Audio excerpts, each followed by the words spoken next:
Institute for Data Analytics here at IanMilliganAIDA, and it's a pleasure today to introduce you to Dr. Ian Milligan, who's from the University of Waterloo.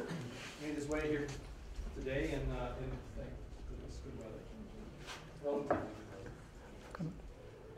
Ian is an assistant professor of digital Canadian history at the University of Waterloo, and he's been working in Canadian digital and youth history. He's exploring how historians are able to use technologies like the web and other digital repositories to do archival work in the historical space. He serves as the founding co-editor of the public history website, activehistory.ca, and he teaches in the area of historical methodologies in post-war Canadian history and contributes extensively to the programming historian. So I had to go look that up and find out what that was all about. And it turns out it's a rather interesting website. It's an online tutorial suite that helps people in humanities learn to utilize various digital tools, techniques, and workflows to facilitate their research. So it's pretty interesting. Ian recently has been on CBC. That's where I heard of him. I heard him on CBC one day. I was driving home, as a matter of fact, and I said, "Wow, what a fantastic connection between computing and math and data and history." And since then, he was called upon, I guess yesterday, to do another interview. The first one was with the Current, and yesterday was actually on Mainstream on CBC Halifax. And I don't know if anybody caught that, but I'll catch the recording, I guess. I caught the first one. Ian, pleasure to have you here with us. And Perfect. Looking forward to your talk. Okay, well, thank you very much. I'd like to begin just to thank Danny Silver for inviting me and Leslie Booth for helping to organize today's event, and of course the Acadia Institute for Data Analytics for making it all possible. So I want to begin. When you think about history, you don't often think about data, because history kind of seems old. And for many historians, and I make this clear in everything I say, for many historians, they don't necessarily need to transition to the digital. They've got all the sources that they need. They probably wish they had more, like many of us do, but they don't. But while I think individual historians will be able to carry on without thinking about data, I don't think our historical profession as a whole can. Because as I've explained in some of my writing, and as I want to argue today, I believe that historians are largely unprepared to engage with the quantity of digital sources that will fundamentally transform their trade.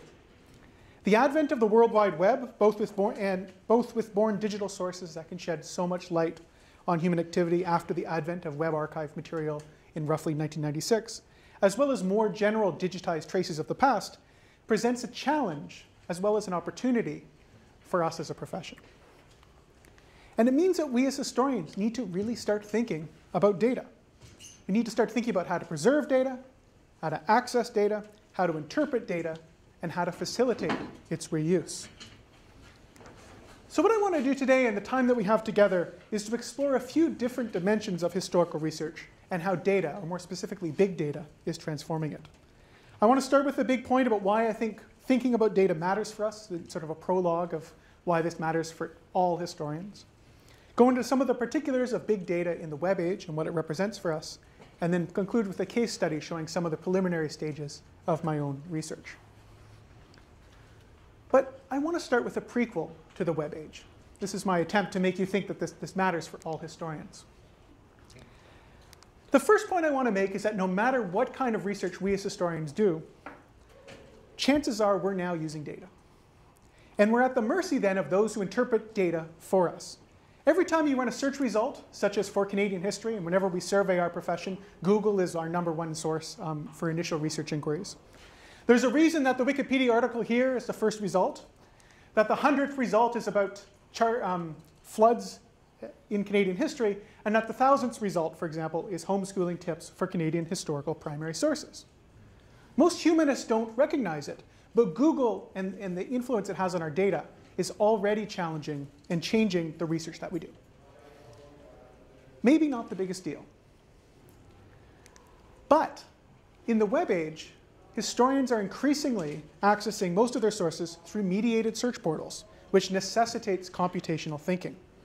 For decades, we as historians, and the historians in the room will know what these are, we've been carrying our research out on things like microfilm And now literally in the last decade, we've shifted from this to something like this.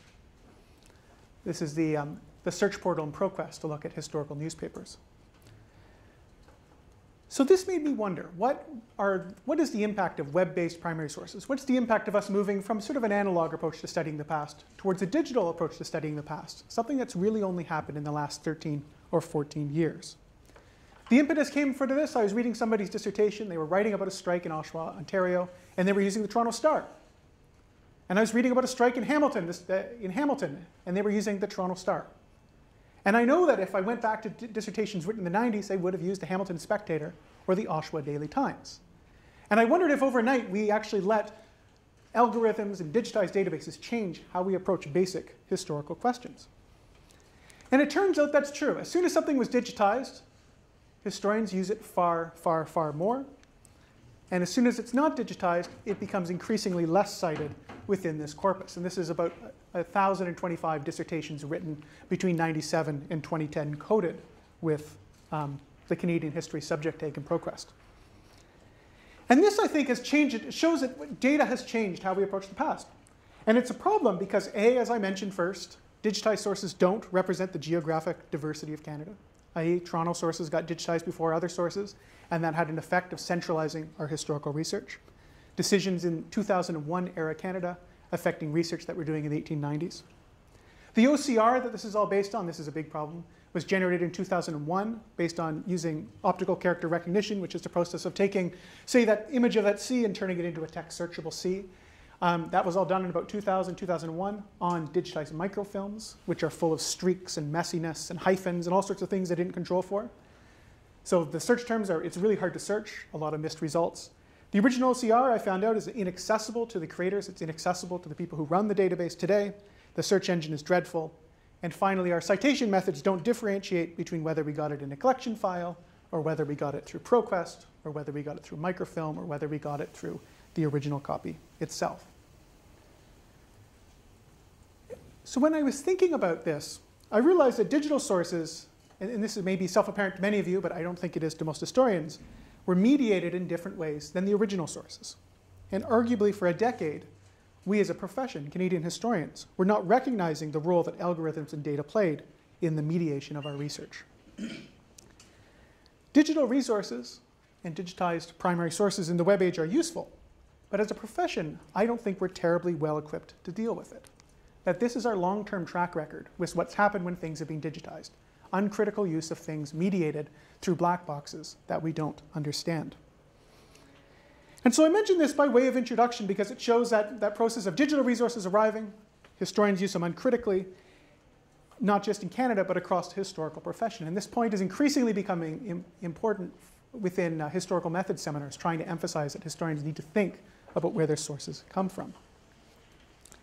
And this process of thinking about data and engaging with data, knowing how it's generated, and knowing how your search results appear, is a pressing problem today with those digitized primary sources. But it's going to become an even bigger problem because soon historians, and here I'm getting to the core of my talk, are going to have a ton of data to draw on. And this is what's going to happen in the web age. If we can't handle newspapers critically once they're digitized and presented as data, how can we deal with the web? And here's why I think the web matters.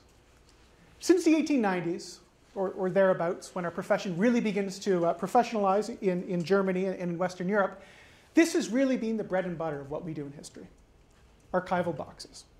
Good old-fashioned analog, to use an imprecise word, technology. Historians go to archives, we flip these open, we see a bunch of documents, and from those documents we reconstruct, from these traces of the past, we reconstruct the narratives that we call history. Well, since the 1960s especially, many historians have been challenging the dominance of the archival box. We've been using oral histories, we've been using archaeology, we've been using other methodologies. This is still largely the bread and butter of what we do. Documents held often in public repositories like university special collections or Library and Archives Canada. And we still put these, I think, arguably on a pedestal. And this all means that historians are working with scant traces of the past. 99.99% of things that happen are never recorded, something which philosophically probably isn't changing. But that most events are transitory, they happen, And unless it ends up in one of these limited archival boxes, which are supremely limited by space and the ability to collect them, they're lost forever. And so thanks to the physical limitations of archive boxes and the process that goes into collecting material, is that historians have largely been operating, as the late historian Roy Rosenweg noted, in a context of scarcity. We wish we had more sources, but we don't. So if the lack of sources, if source scarcity has been the landscape for well over 100 years of professional development, since our profession really gets going with this man, founding sort of man in history, Leopold von Ranke, I want to hold to you today that the arrival of something new pretends to change a lot of the foundations of our profession. And it's something like this, a work file or web archive file. If people often associate historians with the person we saw on the last slide, the dead old white dude, do Google image searches for historians and it breaks your heart. This, I argue, is what historians need to start wrapping our heads around. Because it represents the biggest challenge to our profession, since that man in the last slide first tried to professionalize our discipline well over 100 years ago. So what is a work file? It's an international standard, ISO 28500:2009 for those who keep track. And it's become the international standard to preserve content and information from Internet application layer protocols, such as the Hypertext Transfer Protocol, HTTP, the Domain Name System, DNS, and File Transfer Protocol, FTP, and bundling it all up with the attached metadata. What does it really mean? In a nutshell, it means I can take the entirety of Acadia University's website today and pop it into one single work file. It preserves the website as it is today, and I can access it through the Wayback Machine, which is an open source tool released not only by the Internet Archive, but also the International Internet Preservation Consortium, or I can use a suite of text-based tools to extract meaningful information quickly. This is like a massive archive box that we need to wrap our heads around. So just by way of example, here's a Wayback Machine instance looking at Acadia University's website from January 22nd, 1997 at the Internet Archive. And here's what it looks like if we break these files open, run them through the Lynx web browser, which is this old text-based browser. It's used today for accessibility purposes, and it's also a really good way to generate searchable text from these files. So what do things like work files mean?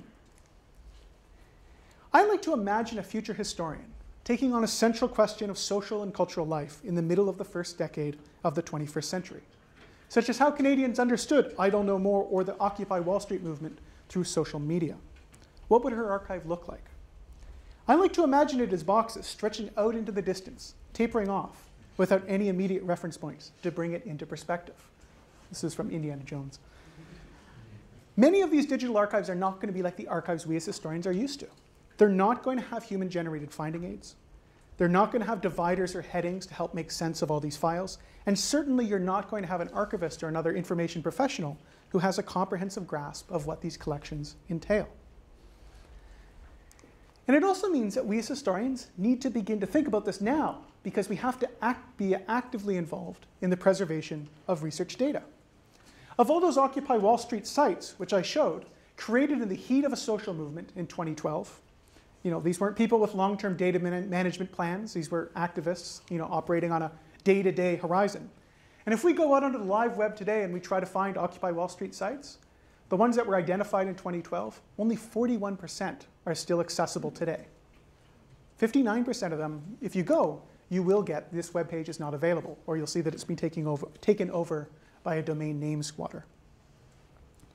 I throw this in because it shows that we as historians need to actively maintain our digital sources. We need to begin to think about retaining the data that we generate today, and we need to exercise, I think, our leadership as a profession in saying that this sort of thing matters when it comes to preserve. If I haven't sold you on the importance of this, I like to always give the anecdote of, imagine I wrote a book in 1991, I put it on my shelf in my office. It's at the University of Waterloo. It's like a bunker, brick, no fire could ever happen there. And I came back in 2014, I take it off the shelf, I can read it. If I created a digital object in 1991 and didn't actively maintain it, chances are it's inaccessible to me. Not just for hardware reasons, but also the file encoding, the software I used to create it, etc. And that accelerates every year with websites that disappear literally every day. Websites go dark, and we're losing a lot of our heritage. But, well, this is my plug for digital preservation. Even if only 41% of Occupy Wall Street remains, even if we're only preserving a smaller percentage of what goes on the web, we're still going to have more data than we know what to do with. Remember scarcity imposed by those archival boxes? We're now in the era of historical abundance. It's going to be retained thanks to institutions like the Internet Archive, the Library of Congress, European libraries that have legal deposit regulation that make sure these websites get preserved with the force of the law behind it. And it's going to mean, as historians, our sources are going to be on a whole new scale. Just to give a quick example, during the Idle No More protests, if you go back to Twitter, on the 11th of January 2013 alone, there's 55,334 tweets. That's one day of a social movement in a relatively small country, Canada. And if we start thinking about how much data that represents, if we take the number of tweets and we take it by the average length of a tweet, they can be 140 characters. The average length of a tweet is 60 characters. We divide it by the average length of the word. We figure out how many words. We say 300 words on a page. We see that if we take those 55,334 tweets, we get 18,044 pages of sources. There's no line breaks. That's just a wall of text of the tweets from that day alone. That's a massive amount of information from one tiny little slice of the past. And I don't think that's something that we can expect historians to actually read.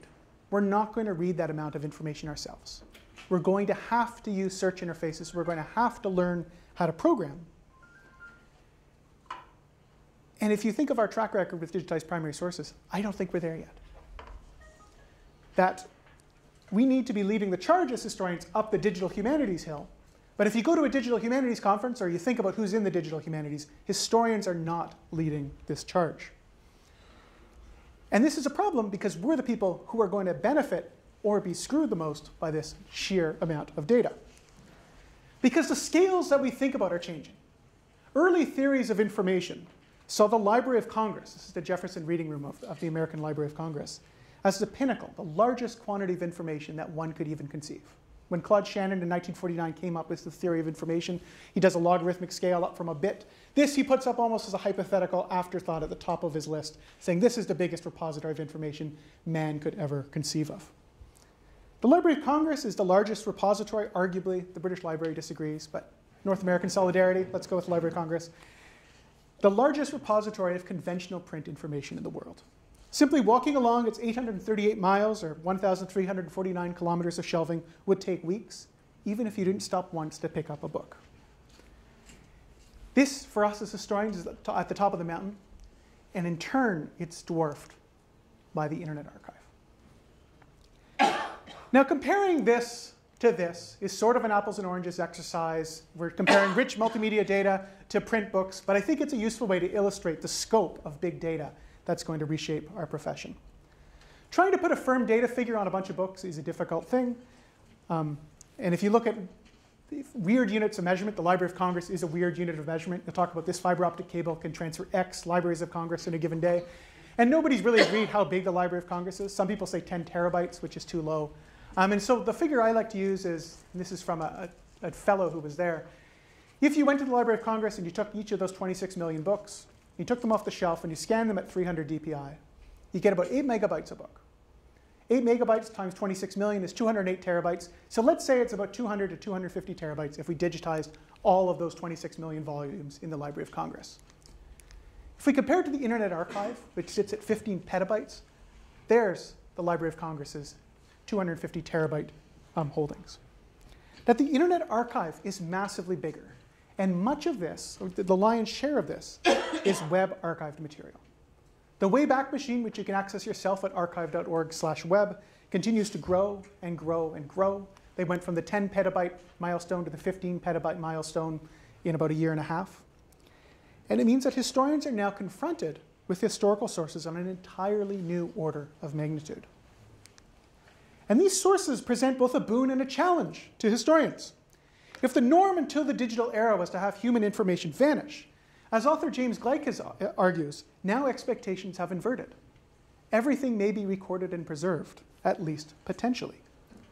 Useful historical information is being preserved at a rate that accelerates every single day. Now, I think James is philosophically overstating the point here. The idea of an event happening, leaving behind a record, 99.9% of things that happen in the world aren't recorded. That's still philosophically true. Most things are not going to be recorded. But on a very absolute level, more and more and more traces of the past are being preserved than ever before. There's a record of this talk, for example, happening, Library of Congress. If one of you is tweeting about it, somebody should tweet about it. That's going to get preserved, so some historian in the future can look at it. And these traces of the past blow my mind when you think about what you can find. As a first example, I like to use this, maybe not with my own students, but you're all friends here. This is a Usenet post from 1995. It's an 11-year-old boy sparking a discussion about a then relatively popular amongst nerds board game, Warhammer 40,000. This is my first trace of an online presence. Preserved in the Data News archive, subsequently purchased by Google to put in their newsgroups archive. And I mention that because, as Danny mentioned, I'm a youth historian. We never have traces of the past from youth. It's very hard to study youth because they don't generate sources. Nobody leaves behind diaries. That's just a dream that we have as historians. For the most part, those lives are lived anonymously.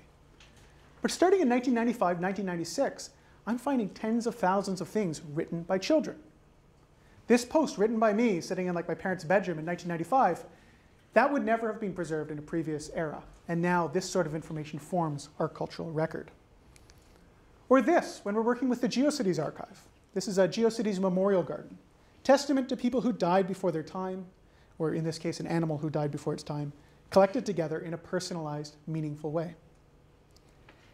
And I think this stuff really matters. Things that would never have been preserved before are. And there are unparalleled opportunities for social historians, when we study history from the bottom up, to capture the broad context of the time that they're studying. And most importantly, I want to underscore that I don't think historians can do justice to the 1990s in general unless we start thinking about material like this and this on a massive scale. And this holds true for all kinds of history.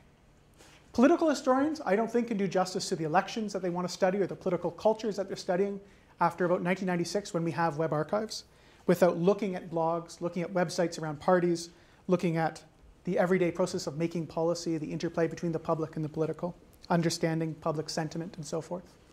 Military historians are going to have the voices of rank-and-file soldiers on discussion boards that proliferate around Canada in the late 1990s. Cultural and social historians, we're going to have things like GeoCities, everyday people gaining access to publishing platforms that they would never have had before, getting the voices of everyday people that are no longer being lost. Yes, the web, even today, is not a perfect democracy. There's many lower income people who don't have access to the web, and there's age and racial cleavages as well. One thing we're going to have to come to grips with, lower income people now often interact with the web through mobile devices, which are harder to create content than, say, higher income people who have access to laptops and desktops. These are all things we have to consider. This isn't a record of everything or some sort of magical archive. But we are still, and I want to underline this, expanding the amount of traces of the past that are being preserved on an exponential scale. And we can't forget that either. So all of this, I think, represents the potential of coming to grips with the amount of data that's being preserved every single day that we as historians will have access to. But there's a pitfall. And the pitfall to this, I think, is just as big, that makes this potential really important to grasp. And as I noted at the beginning of our talk, I don't think historians are ready for what all this represents. I think the best illustrative example of this is the Google Ngram viewer. Many of you in the room are probably familiar with it. If not, it's at books.google.com/ngrams. And it's the biggest, most comprehensive big history project successfully launched and implemented. They took 5 million books, or some 4% of every book ever written in the history of humanity, ostensibly a representative sample of what's out there. They went in, they scanned it, they used OCR, or optical character recognition, to again get searchable text. It's not perfect, but it's useful. And they generated an n-gram database, which are recurring frequencies of 1 word, a unigram, 2 words, a bigram, all the way up to, I believe, 7 grams. So we can do things like this. We can compare, in this case, nationalize with privatize. Nationalizing is the idea that the government should take control of things from the private sector. Privatize is the idea of giving it back. Nationalize is the idea that the government should take things under control of the private sector and bring it under their wing. And so when we look at nationalization, we see it rise as a concept, dramatically increasing during the Second World War, it going to even higher peaks within the English language corpus during the era of the War on Poverty, Lyndon Johnson's Great Society, and then beginning to fall as if on cue with economic crises in the 1970s, replaced with a different idea, that of privatizing, epitomized by folks like Margaret Thatcher, Ronald Reagan, and in Canada, to a lesser extent, Brian Mulroney. So you do these two queries, you're looking at books, and you're seeing the rise and fall of different ideas within our public sphere. Or we can look at the relative frequency of Canadian cities within the English language corpus. We see Toronto overtaking Montreal in the early part of the 20th century. And of course, we can see other things. This also shows that it's not perfect. We see that taxes as a discussion peaked in sort of revolutionary, around the era of the American Revolution, and again during the Second World War. But we don't know if they liked taxes or hated taxes or what they were saying about taxes, just that they were talking about taxes. We can't click on it and get the context, often due to copyright restrictions, especially in anything after 1923. But for all the problems with this, it's a start. This is the kind of thing I like to imagine historians will use more and more to contextualize the research that we do. You can generally trace the rise and fall of cultural ideas and phenomena through targeted keyword and phrase searching, and you have to give them points for being ambitious. But if you look at the article that accompanied the Ngram Viewer, which appeared in Science magazine, and you look at the exhaustive list of authors, it's 13 authors plus the Google Books team, you see people from computer science, you see people from English literature, you see people from psychology, you see people from linguistics, but you don't see any historians. There were no historians involved in the Google Ngram project. And this suggests to me that other disciplines in the humanities and the social sciences have embraced digital methods more than our profession has. And I hope by now you understand my point that I think that's especially problematic because we need to get on board with this stuff because this wave of data is coming. Now, I wasn't the one who noticed that there were no historians. The president of the American Historical Association, who was then Tony Grafton, noticed this as well. He called them out on it in the American Historical Association's Perspectives newsletter. And the response from the two lead authors, Jean-Baptiste Michel and Erez Lieberman-Eiden, was telling. They responded by saying that historians who came to the meeting were intelligent, kind, and encouraging. Yeah, that's good. But they didn't seem to have a good sense of how to wield quantitative data to answer questions. They didn't have relevant computational skills and didn't seem to have the time to dedicate to a big multi-author collaboration. It's not their fault. These things don't appear to be taught or encouraged in history departments right now. Let that sink in. This is a serious indictment considering the pending archival shift to digital sources. And I think it's one that largely still holds true. There's some outliers, there's some activity around digital history. The programming historian has grown, but it's still relatively small compared to the size of our profession. And this leads me to think that somebody is going to do this. Somebody is going to write the history of the 1990s and the 2000s. They're going to need to use the web-based sources because that's where our cultural record is being generated today in large part. And I want those people to be historians. I want us to be able to write these histories because I think our profession matters and I think we have unique insights to provide on understanding the past. Okay, so far I've outlined the problem. How history departments just aren't there. But the common objection I now get is, why don't historians just hire programmers to do this for us? Or let other people write code for us? Or in the comment that I apologize to the computer scientists in the room, and I hear this from a lot of my colleagues, why don't we just get computer scientists to write the code for us? As if they're the IT help desk. This is like an approach some of my colleagues take. And I like to say, they're not our IT department, they're our colleagues, and we need to work with them, not think of them as a crutch to lean on. We're going to need computational methods to interact with this amount of data. And if historians don't program, they're going to be programmed. And if you think that historians are going to consistently win grants to hire programmers, which realistically add a few thousand a month to a grant, you haven't been following what's going on at SSHRC lately. It's not a reality if we're going to allow for exploratory research to take place. Even if you go for co-op students, it's still going to be very expensive. Collaboration, I think, is the future. Collaboration between different disciplines, collaborations between historians and computer scientists. But in the meantime, we need to get on board. Historians need to learn the language so that we can fruitfully contribute to these relationships.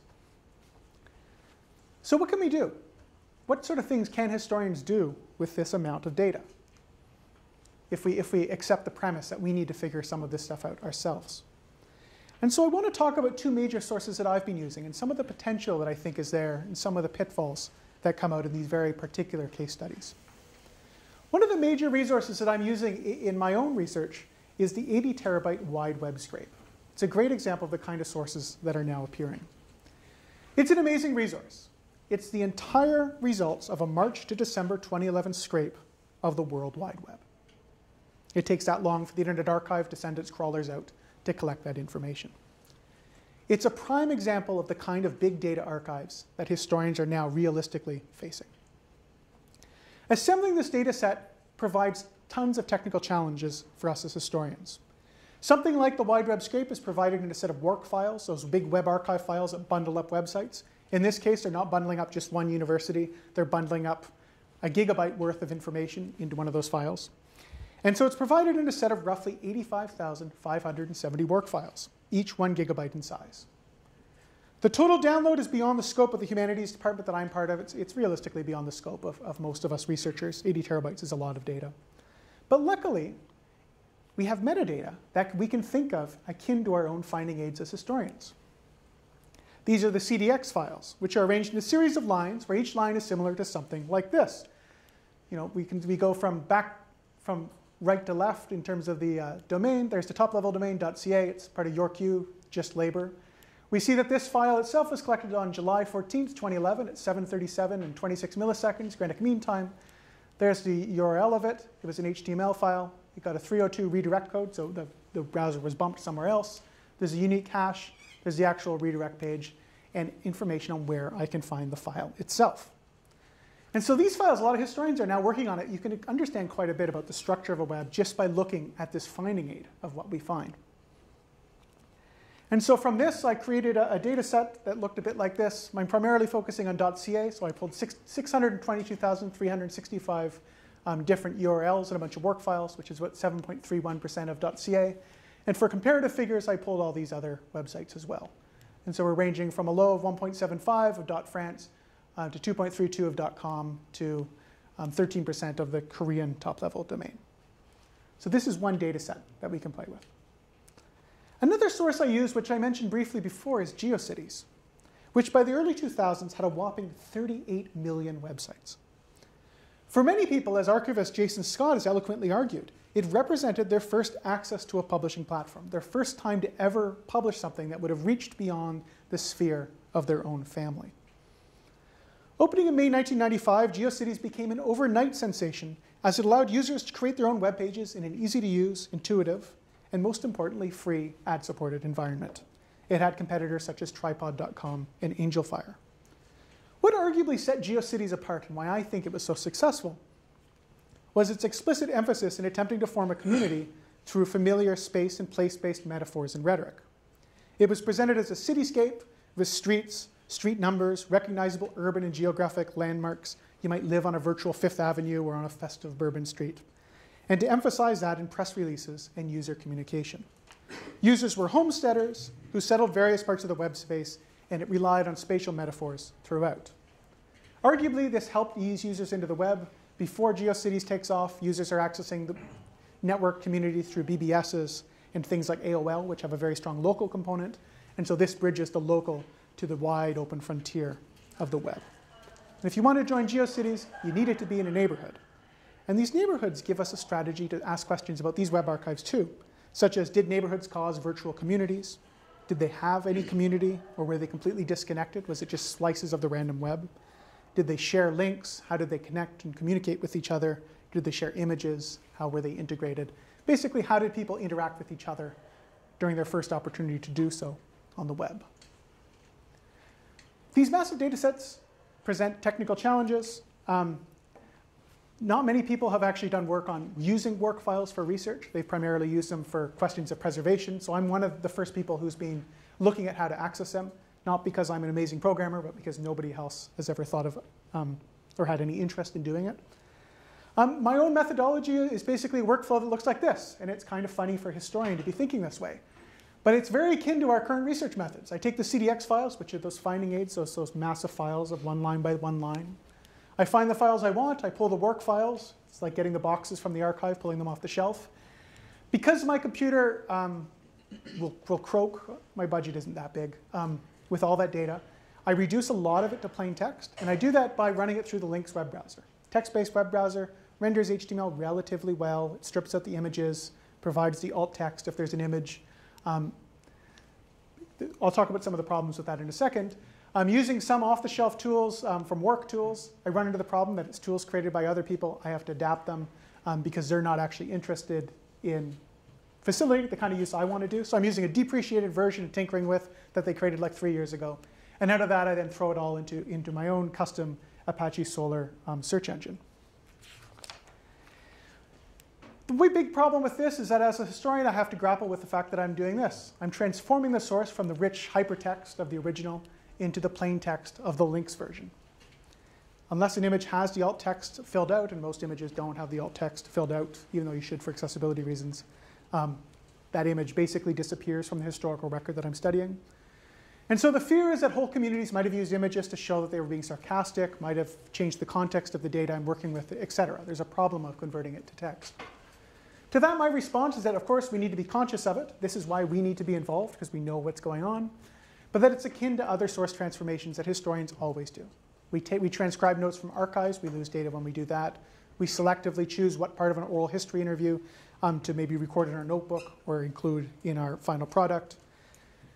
We've been at archives and the box slams down and you miss a page. Like, as long as we're transparent about it and document the possible problems, I think it's good that we're involved. But the problem is, once you get all this data, what can you do with it? So the first big problem is that there's no finding aids. There's no finding aids beyond those CDX files. And historians like finding aids to find the information that we need. The approach that I found most fruitful is to use clustering. My own way to explain clustering, and there's undoubtedly people who do clustering for real here in computer science departments, but is to think of, when I look at Google, Google does a good job of dealing with lots of information. When I want to look up Canadian hockey, this is over the summer or over the winter, I get 2,840 news sources to do with Canadian hockey. I don't have time to read 2,840 news sources to do with hockey, and Google knows that too, so it's suggested 3 top results, but if I want to dig down into the data, I can. And so my goal was to do something like this on my own database. So to build my database, as I said, I use Solr, and it's in a nutshell a search engine optimized for working with millions of documents. There's this big debate between Solr and Elasticsearch. I got Solr working first, so I do that. And it returns results in literally milliseconds on a little computer like this. Data can be quickly ingested into Solr through a variety of ways, including using a basic included Java program. It requires some command line fluency, which scares some historians away. But it's pretty easy to get up and prototyping. For clustering, I then make it speak to a program called the Caret2 Workbench, which primarily you can use it off the shelf to cluster search results from Google, from Bing, from PubMed if you're doing research, medical research. But you can also, I discovered, make it speak to a custom database in Solr. So the idea here is if I had a bunch of websites, and some are about dogs, some are about pigs, some are about cats, if I tweak it and play with it enough, we should be getting clustering, so websites about pigs get pulled out, and websites about cats get pulled out, and websites about dogs get pulled out. Of course, the fun thing about clustering is it doesn't always behave so handsomely, and so you might get websites written by kids, websites written by adults, you get different languages, you get different ways that the computer's trying to make sense of this information.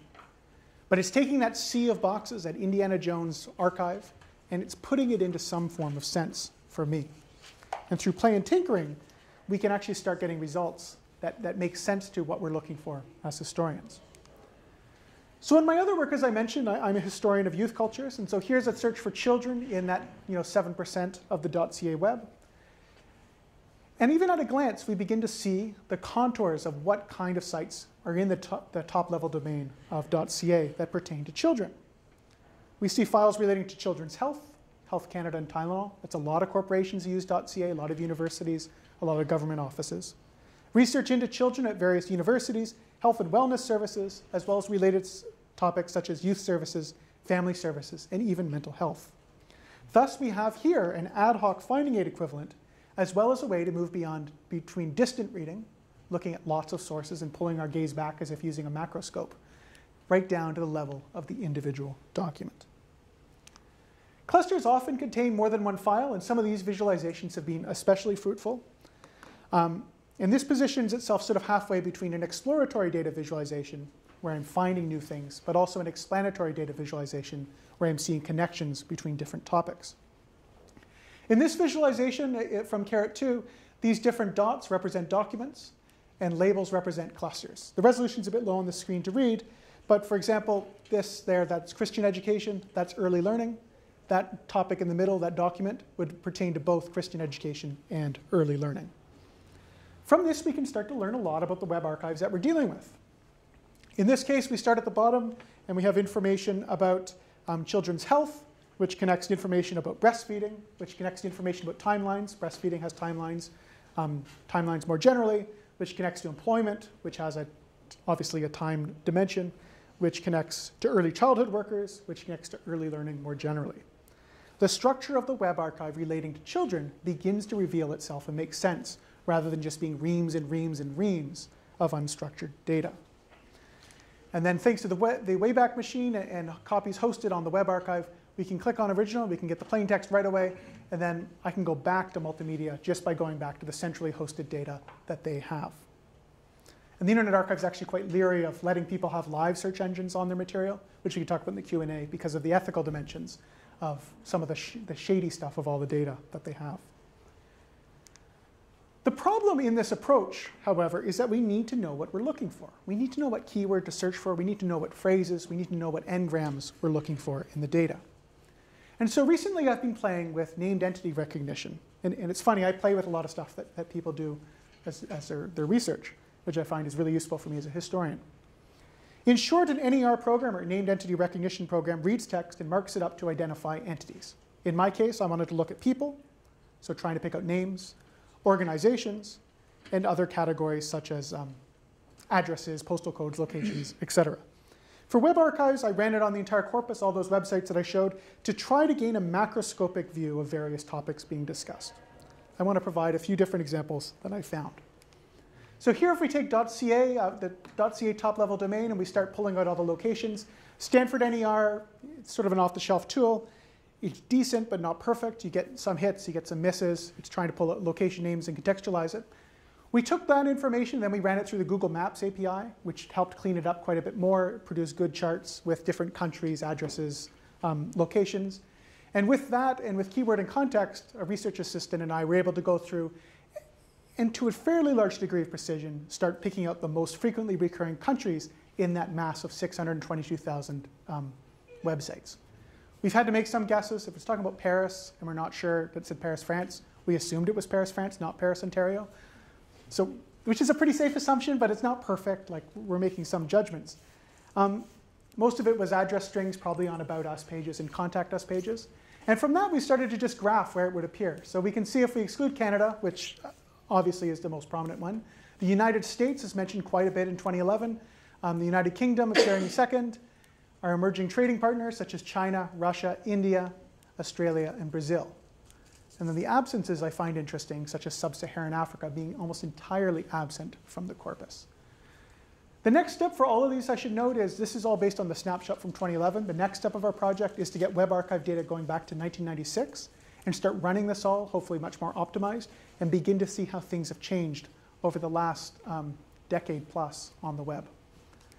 The results are interesting. We can go down to provinces. Here we see that Ontario is overrepresented in .ca, and Quebec is dramatically underrepresented, leading to more research questions, such as if we go back to 1996, does this hold relatively consistent? What does this tell us about the .ca top-level domain? .mil, a lot of .mil, as I'll mention at the end, web archives can't get everything. If there's a robots.txt file, you can exclude the Internet Archive. A lot of .mil isn't preserved by the Internet Archive. So here we're seeing what places were mentioned in .mil that was publicly accessible. Afghanistan looms large in this 2011 scrape, and then Western Europe also looms large due to heritage commemorations of graveyards and past battles within the military. .gov, we're seeing prominence within the United States. This is the American government's top-level domain, but also especially within Western Europe, areas that the US military was engaged in, Russia, Australia, but not so much India and China. In .edu, that's a typo up there. That's not excluding anything. In .edu, with the American top level, we're seeing way more India compared to, say, .gov, way more Russia, way more Western Europe. And again, some sub-Saharan Africa, but the omissions continue to be consistent. And if we go .uk, we see that it's far less internationally focused. This is just playing with those location entities. We can also do stuff, and this is something I'm excited to do once we get the 1996 data, is to see how postal codes have changed. Really easy to pick out with a regular expression. It was fun. We grabbed them, we geocoded them, and then you almost immediately are like, before we put the underlay map on, you could see the contour of Canada popping up. You know, hubs in southwestern Ontario. We see the different cities in the west. And it will be neat to see a longitudinal visualization of how these have spread over the last decade plus. With GeoCities, we're finding it pretty useful too, because we're asking questions around community. What can we learn from these different areas, the neighborhoods that GeoCities was arranged in? So here's the homeland neighborhood. It's focused on family values, Christianity, Midwestern living, that sort of thing. It's the largest GeoCities community. And we start just pulling out the entities and the places that people were talking about. We see Western Europe quite a bit. We see the eastern seaboard of the United States and the Midwest appearing dramatically, and scatterings elsewhere, often vacation pictures that people were posting. And when we zoom in, we really see, I should note that is just generic reference to Canada, because it's the geographic center. That's a geographic reference to the United States. But we're seeing an overrepresentation of Midwestern locations, sort of the eastern seaboard southern part, and not much in California. And then we compare it to Athens, which is the university intellectual philosophical part of GeoCities. We see a very different contour, and we're seeing, for example, far more attention placed in California and far less placed along the eastern seaboard. And so we've been asking questions, or far less in the Midwest. And so we've been asking questions like, does this show that people were still locally clustering to some degree when they were forming these 38 million websites that make up GeoCities? Were there still these early local affinities? We've been also as a team playing with images. So much of my work has been focused on text, which I've been talking about today, but images also provide a very interesting view into the past. This is a very basic visualization. This is just pulling 50,000 images out of the .ca top-level domain, throwing them up on a montage. Montages aren't perfect because there's really no reason for one pixel to be next to another pixel. But in a nutshell, it's really easy to make. It's really easy to zoom all the way in and zoom all the way out. And you can sit back and get some sense of the broad contours of the images that you're dealing with. So here in .ca, this color profile, I now realize, is basically digital photography, the different colors. And if we zoom in, we see lots of digital photography and lots of pictures of faces. People like to take pictures of themselves. And I'll show some faces in a second. We could compare it to something like .china, the .cn top-level domain, far more white, which is, when you zoom in, you see a lot of clip art, a lot of pictures of consumer products, and so forth. And so again, this is influencing some of our questions, because we're wondering if we go back to the Canadian web in 1996, or earlier times when we get longitudinal snapshots, how will we see these color profiles change over time? We have been playing with color. Color is very difficult to deal with, because there's tens and tens of thousands of colors, obviously. And so we've been taking colors and we cluster them into sort of representative little bins. And here most web archives come out to sort of beigey, the median kind of crappy color. But Enchanted Forest, which is the GeoCities neighborhood looks at kids, comes out as very, very differently, lots more vibrant primary colors and bright colors, which show the contours of the clip art that these kids were using and borrowing from each other. In this case, we're playing with brightness and saturation. We're seeing here in the middle a cluster of, this is all digital photography, more vibrant colors here. We're seeing clip art, white background clip art here, pastel colors here. And when you start zooming in, it's just a different way to start thinking about these different neighborhoods. And so I've done this for all the neighborhoods, and you start abstracting it, and you can actually learn quite a bit about the community just from graphing up all the images. We've been looking at image borrowing. This is the most popular image in a sample of the Enchanted Forest. It's the banner image for GeoCities. It's an animated GIF, 5-frame animated GIF. And we see from this graph that it's widely distributed. It appeared upon websites throughout the neighborhood. This is to stop in case it was just tightly clustered in one massive supersite. And I found it neat. You pull this up. I have viewers for each of the neighborhoods, and you're beginning to see the widespread image borrowing that takes place. So here's an animated GIF of Tigger. We're seeing the borrowing patterns between different GeoCities websites, which shows, again, that it isn't just random slices of the web. There's topic affinity there. And then finally, which raises some ethical consideration, we're playing with faces. We're playing with facial extraction, pulling out faces from different neighborhoods and looking at them. And to me, it's a useful reminder of, imagine if we had this for 1920 or something. But it's a sea of humanity, and it's real people's information that we're dealing with. And as soon as you bring up faces, you begin to realize the ethical considerations that are at play. These are people who didn't give their explicit consent for this material to be archived. They probably have no clue that it was archived. It's sitting on my hard drive at work, that it's at the Internet Archive, that they didn't have access to their servers to remove their information. They don't have access to their servers to retroactively remove all of their crawls, although in theory they could lodge a complaint with the Internet Archive. And as our computer vision techniques increase and we're able to pull out similar features over time, the ability to track somebody over individual websites through photos raises questions that I think are troubling to many historians when we're dealing with people who are still alive who haven't given their own consent. These are snapshots of the work I've been doing. I have one paper coming out. It's good to plug papers that are coming out. I have my first formal paper coming out that's dealing with results from this. It's coming out in Social History this summer. And it used these methods, primarily the clustering search and other sort of web archive materials, to look at the battle for and against Canadian internet regulation in the early to mid to late 1990s. It's an example, hopefully, of showing how web archives can be used for conventional research, how when we were looking at how children were mobilized by both sides, protect the children to regulate the internet, or on the flip side, you'll be hurting children if you regulate the internet because they need to compete with other web-equipped nations like China and Japan, was the argument. Kids became the fulcrum point. Instead of just using letters to the editor or scant sources to get popular opinion, I'm dealing with hundreds, if not thousands, of different voices and depositions within this case from websites, from Usenet discussion boards, from CRTC forums, et cetera. That the source base is dramatically expanded, and I realized I had to use computers to do it. One problem, of course, is that historians need data management support and money. All of this data really scares me. I know Rob Warren's been in my office, and he was like, oh my God, you need to do more data management. Because we're dealing with massive amounts of information, and SSHRC doesn't always like to fund the research tools that we need to support this. And libraries say they want to have our data, but even at the University of Waterloo, I tell them the size of my data sets, and they run out of the room screaming because they're not equipped to deal with that amount of information. So we need to start having a conversation about how we're going to fund this sort of research, what kind of infrastructure we need, how we can share infrastructure with each other, how humanists can find out about what kind of tools we have. And of course, SSHRC, please give us more money. It's the plea of every historian. But more realistically, they just killed the digital economy priority area this year. So these grants are being adjudicated in the general pool, which if any of you are on the SSHRC board, I think is a bad idea. Bring it back. And we're increasingly having to think about different ways to save our data. So my own data, I've just been spending the last little while, probably because Rob scared the heck out of me, playing with a lot of Amazon Web Services, moving things into the cloud. The problem with that, it's a monthly fee, it's relatively modest, but if my grants run out, I don't want to lose my primary sources. So I have to worry about the ongoing sustainability of my funding. So in way of conclusion, we've sort of gone on a big whirlwind through the prologue of why I think digitized primary sources matter and how we've got a bad track record. Why I think there's going to be more and more information coming down the pipeline and historians aren't there. And then in the last section, some of the neat things that we can do with this data.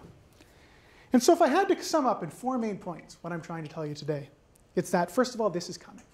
We can't hide from it. We have to be there. We're not ready, my second point, we're not ready as a profession, as we've seen from our case study of newspapers and how we've uncritically used sources mediated through search engines, how we've uncritically as a profession used the black box of a computer. We put question in, it spits out answer. We don't know how the black box works, which we wouldn't tolerate for conventional work in archives. And we have a pedagogical approach that currently downplays the importance of math, statistics, and computing. Humanities curriculums, I don't know what it's like at Acadia. At University of Waterloo, it's a choose-your-own adventure. We really have no curriculum. And that's great for student numbers maybe, but it hurts in ensuring some baseline of skills and breadth outside of our discipline. But if I say this is coming, and then if I say we're not ready, I'm also trying to show that we can do some great things. And I'm teasing a bit of the stuff that we're doing. I'm showing some of the potential that we can do as we get more data. And my argument fundamentally is that if historians don't get on board to do this kind of work, other disciplines are. And I think that we bring a unique perspective to the table. So hopefully we've got lots of things to talk about in the questions and answers. So I again want to thank you all very much for coming out on a Friday afternoon. I want to thank Danny and Wes again for helping to organize the Acadia Institute for Data Analytics, and I'd be happy to entertain any questions you might have. Thank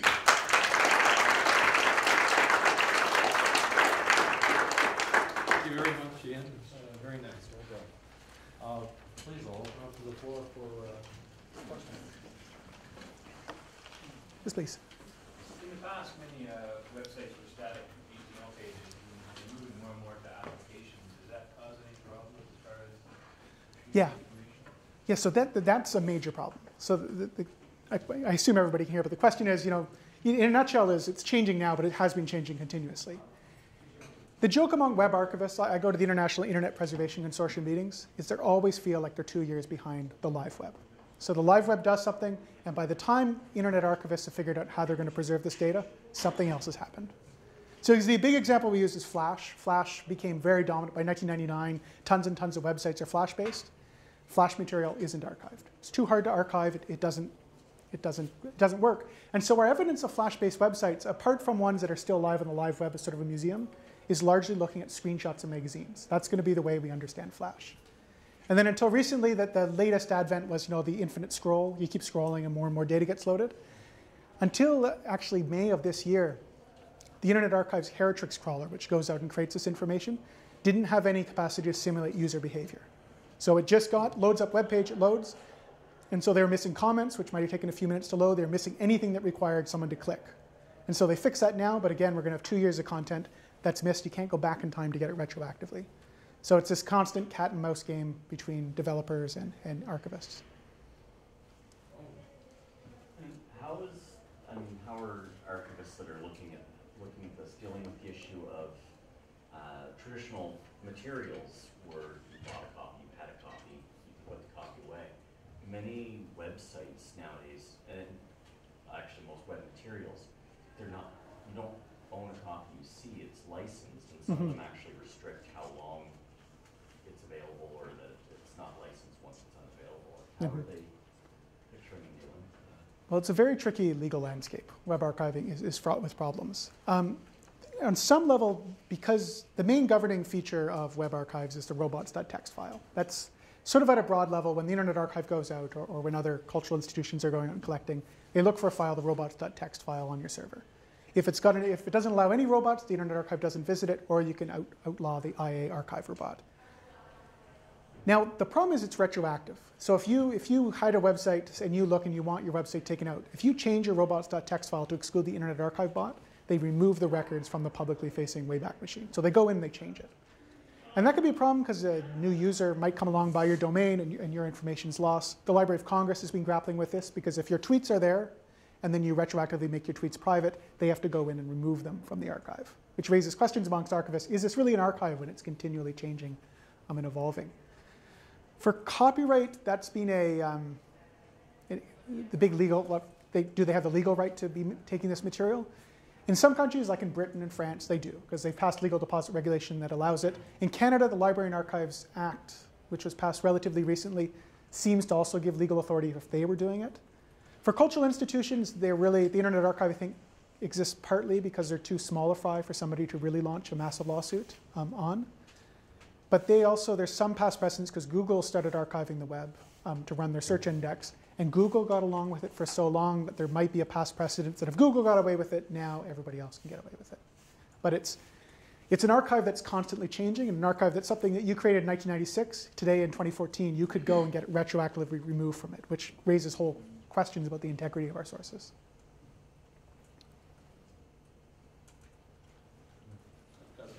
Okay, so I'm a historian, so quite a lot of what you said I followed mostly. Some of it was pretty incomprehensible. I feel like I'm really too old for this, but if I was a young person starting, what kind of background are you going to need? If you want to be a historian, what kind of background are you going to need to be able to make good use of this approach? That's a good question. So I don't think that historians are going to have to all become computer scientists. And I think if we, if we implemented too many requirements, just on nuts and bolts level, our profession would have trouble filling seats. I don't think, though, that a lot of what we're doing is terribly complicated at the level of rudimentary, second and third year methods courses. I think if I had a dream curriculum in second year, we'd start introducing some of the basic elements to historians, junior historians.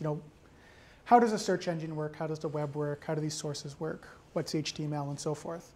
And then third year, a little bit more, just getting them comfortable to learn how to interact with basic software, how to break it, and how to get help if they need to. Basically learning how to Google the questions that they need to get by. So are these the kind of courses that the computer science department will be offering already? Or would they have to be tailored? I think they would have to. I mean, every university is different. I know in the case of the University of Waterloo, we would have to tailor them dramatically. That we're really dealing with applied questions. And the code that we write as humanities trying to think of how to put that. sorry, I've been flying all day. As humanities computerists, the kind of questions that we're doing, that we do, a lot of computer scientists look at our code and probably die inside because it's very inefficient. There's lots of loops. If you look at the programming historian, we're not writing well-optimized code. But it's mostly just we find a tool, we have a question, and we find tools to do it. So I think part of the problem is that people look at the tools that we're doing, and it seems hard. And I apologize if it was incomprehensible in parts. Yeah, but it sometimes seems harder than it really is. In that we have this phobia of as soon as the command line prompts up in my digital history class, some of my students go, that's computer stuff and I don't want to break anything. It's just getting over that hump of like, look, this is hard, you're going to fail. It's not going to be as easy, especially by third year, they've learned how to write history papers really, really well in some cases. This is going to be different, you're going to fail a lot. But by the end of the term, I can get students who don't know who don't know how to find a file. Like you say, oh, well, save the file to your desktop, and they don't know how to do that. To doing basic text analysis by following instructions. And when they hit a hump, they know how to Google it and find one of the million other people who's run into the same problem, copy and paste that code, change out some of the variables, and keep going. But it's getting them over that hump and realizing that this really isn't that hard. This is a constant battle of me trying to get our undergrads into it. And I think the programming historian, which has over 20,000 visitors a year, is doing a pretty good job of getting people on board. Over to Michelle. Just building on the question over here, in the work that you've done, did you use Compute Ontario resources, SharpNet, or? Yeah, we've talked, there's a white paper that this Canadian Society for Digital Humanities has out to better use it. I've spoken to them. The problem with that, again, is my experience with people on SharkNet is they want good, it's really expensive material. They want really well-optimized code. And so humanities programmers, there's a big project at Guelph, and they had to get a postdoc who could write code that could really interact with Compute Canada. And so the trick for us, and I think this is going to change, I think Compute Canada wants to work more with humanists. They do. They've got a whole yeah. group. And I think down the line, once I heard some talk of, they just hired somebody, a digital humanities specialist. And hopefully there's somebody, one point of contact that we can contact and say, here's our problem. You don't need to totally hold our hand, but what can we do to work with you? How can we get these resources? And then our own computing IT departments also, because they're set up, at least at UW, they're all balkanized into different faculties, which is tricky when your your computing department is mostly about hooking up printers rather than providing research support. I'm with the Atlantic Canadian Consortium with Compute Canada. Okay. Yeah, well, I'm looking. Curious. Yeah, we're excited. I think there's a lot of excitement about what's going to happen with Compute Canada. So that would be a resource for people just getting into digital humanities or computational history. Yeah, or like, for example, at the AHA, we're running a drop-in this year. So it's like if you got the AHA in New York, there's going to be a room, I think, in the Sheraton on Sunday as a plug, like between 1 and 3. But you can drop in, and there's going to be a bunch of people in a room, and you can sit down and be like, here's my problem, how can I do it? And there's going to be historians there, some programmers there, and we can trade ideas just to bootstrap people up. I'm kind of with Jillian in the fact that this was fascinating, but it was also alarming. As an archivist, Yes. Extremely alarming, and I started to jot down, where's the place of archivists in all of this? Should we all be taken out back and eliminated? No. This is paranoia, right? Yeah. The archivist is always the paranoid one in the room. And is there a lot of retraining? Should the newer, younger archivists, should they be trained in this? Mm-hmm. In archivy-wivey school, this is not something that as you come through, this is not what Yeah. you're being trained in. Yeah, What are your thoughts on that? well, first of all, the big thought is there's a debate around the term in web archive. Is a web archive, should we be calling them web archives? Should they just be called digital collections? Archive has sort of caught on as it's a losing battle, I think. Yeah. But the precision of the term. Archivist, I'm actually writing an article with an archivist right now, and was at the Canadian Association of Archivists out in BC this summer. And I think archivists are slow or are changing to, I mean, my sense of the curriculum. Not a fast group. Right? No, but no profession's fast at changing. But I mean, his history is not to the barricades either. But without wanting to speak too much about archives, because I'm not, I know quite a few coming out of archival school do have some technical skills now and see themselves as, the future role, if we're going to be digitizing resources, how can we actually do this effectively? How can we work with the database administrators to keep this going? Yeah, but I think there's still a lot of feeling a lot more comfortable with the boxes. I mean, when Yes. you show the pictures of the boxes, your heart just goes, wow, that's Yeah, the slide. I get that, yeah. And then you go to the website and just, what are those? Yeah. Yeah, and like I know the terminology, I don't want to get it wrong, but I know we've been talking about, because the article I'm working on, we did a web archive collection of files relating to Dale Askey, who was a librarian at McMaster. He got sued by Edwin Mellon. Yeah. There's a bunch of takedown notices, and so it was this rapidly evolving web archive. So they went in and got it. And then the question was, first of all, how could I as a historian use it, which is part of our article, and the other part of it, how can we as an archivist make sense of it? How do we make a finding aid? How do we describe this material? How do we make these decisions? How do we fill out these forms? How many meters is a website? And it sounds like a joke, but it was a real question of how do you actually enter this into the form? And so we've been working with it. We've been shopping around to people, some of the Ed Board of Archivaria. So hopefully, and there's some conversation, some of the Archivaria people, I probably shouldn't be spilling all the inside secrets. Apparently, like, there was some debate we were having, like some people were like, there's maybe too much code for archivists. And other people are saying, but maybe we need to start talking more about code within the profession. And it's a back and forth. So it's fun being at the edge of something. Like digitalizing everything, all the text materials, can archives be a very lengthy process? Yes. So digitizing the actual old documents, and that is the bottleneck of everything. So it's a very, very slow process, because you not only have to, and there's different competing schools on how to approach that. And most of this I know from going to job talks. But there's one where you just start doing it really messy, and you just start digitizing it, and you describe it really loosely, and you throw it up. And you do it as quickly as possible, so it's out there, but it's hard to find. But the reason it takes so slow is also because you want to make it so people can find it. So say you're digitizing a document. You want to provide the metadata, the information about that document, so that a historian like me can find it. And that's the slow process. That's the human process. And my other sense is that the archival institutions, their budgets aren't getting bigger. And they're being asked to do their traditional work. They're being asked to digitize old resources. And now they're being asked to handle born digital material. And so I think nerves are fraying when you're being asked to do 3 things when you were used to be able to focus on one major core competency. Take one. Oh, maybe 2 more questions. Rob had the first one, and we'll get the last one. So last month there was the Military History Digital Methods Conference in Boston. And after all the presenters went into a huddle. And then somebody said very candidly, these people have no idea what we're doing. And 1 out of every 2 person in the audience has no smartphone, no laptop. So building on what you've been doing, which I think really should be called computational history, for the current generation of historians, should we be focusing on more training sessions, or do we need better tools? Mm-hmm. Probably both. I mean, the tools are good, but you want historians to be engaged with tools and know how they're working. So they need to have some basic digital literacy to use the tools.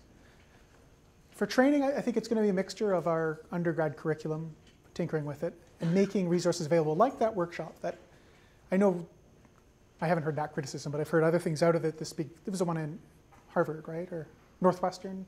Yeah, Northwestern.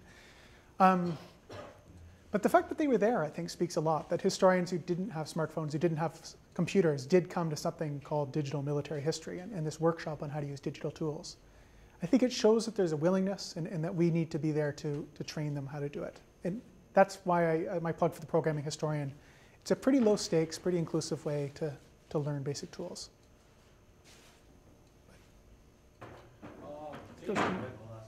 Hi. Thanks, I really enjoyed the talk. The one thing I started wondering about, a lot of what you're talking about today anyway, was about, I guess, what you might call unconventional historical sources, or sources that are going to come, like this data that's coming, right?